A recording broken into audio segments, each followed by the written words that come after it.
আমি কিন্তু মনে রাখবেন 2011 জেতার পরে আমি কারোর ওপর কোনো অত্যাচার করতে দিইনি। এবং আমি নিজে তখনকার তদানীন্তন চিফ মিনিস্টার ছিলেন বুদ্ধদেব বাবু, আমার নিজের বুলেট প্রুফ কার্ডটা তার কাছে পাঠিয়ে দিয়েছিলাম এবং Z+ সিকিউরিটি দিয়েছিলাম। আর ওরা যেদিন থেকে জিতেছে সেই দিন রাত্রি থেকে আমাদের সব সিকিউরিটি উইথড্র করেছে। এমনকি গত পরশু দিন আমি অবাক হয়ে গেছি যখন দেখলাম আমার ফোন আসছে না, মেসেজ আসছে না, আর কেউ আমাকে ফোনও করছে না। তারপরে দেখলাম ইন্টারনেটটাই উইথড্র করে নিয়েছে। আর আমাকে একটু 1 ঘন্টা আগে জানাতে পারতো। আমি তো চাই ওরা উইথড্র করুক, আমি ওদের দয়া নিতে চাই না, আমি কারো ক্ষমা ভিক্ষে চাই না, আমি কারো সহানুভূতি চাই না। কারণ লড়াইটা আমরা জিতেছি, এটা মাথায় রাখবেন।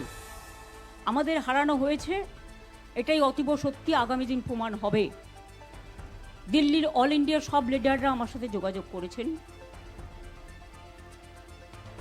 আমি তাদের, সোনিয়াজি কথা বলেছেন, রাহুল গান্ধী কথা বলেছেন, খার্গেজি কথা বলেছেন, উদ্ধব ঠাকরে আমাদের মেসেজ পাঠিয়েছেন, তেজস্বী মেসেজ পাঠিয়েছেন, অখিলেশ নিজে এসে ঘুরে গেছেন।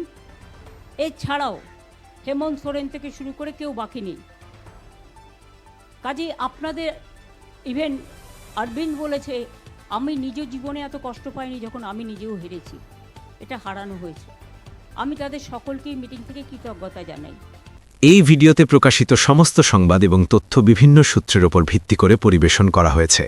আমাদের লক্ষ্য বস্তুনিষ্ঠ সংবাদ প্রচার করা। কোনো ঘটনার দ্বারা কাউকে ব্যক্তিগতভাবে আঘাত করা আমাদের উদ্দেশ্য নয়।